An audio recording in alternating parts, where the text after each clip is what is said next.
Kababalik lang sa trabaho ng pulis na di mano sinapak ng isang dating PBA import nitong nakaraang buwan.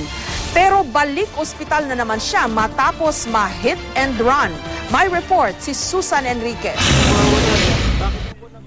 Ganito ang sinapit ni PO2 Anselmo Lazatin matapos suntukin umano ng dating PBA import na si Jamel Cornley na nooy nagwawala matapos umanong pagnakawan. Na-ospital at ilang araw ding nabakasyon sa trabaho si Lazatin dahil sa pangyayari. Matapos ang mahigit 3 linggo, nadisgrasya na naman si PO2 Lazatin.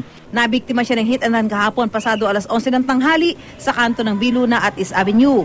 Pauwi na raw si Lazatin mula sa trabaho at sakay ng kanyang motorsiklo nang mabangga ng itim na kotseng may plakang ZNF 552. Napansin ko na may kotse na counterflow po na sa isip ko masasalubong niya yung kasalubong niya na jeep.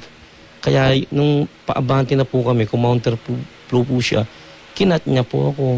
Kalalabas lang sa ospital ni PO2 Lazatin ang muling makapanayam ng GMA News.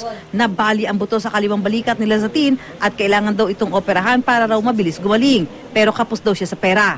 Fracture, yung kailangan operasyon.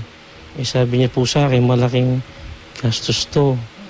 Sabi ko po, wala po akong ganong pera. Sabi niya sa akin, magtiis ka na lang, baka sakaling makuha pa sa gamot. Ayon sa hepe ng traffic sector ng Central Police District na si Police Superintendent Erlito Renigin, nakaalarma na ang plaka ng sasakyang naka-hit and run. Bukas, aalamin daw nila sa LTO kung sino ang may-ari nito para managot sa pangyayari. Susan Enriquez, GMA News.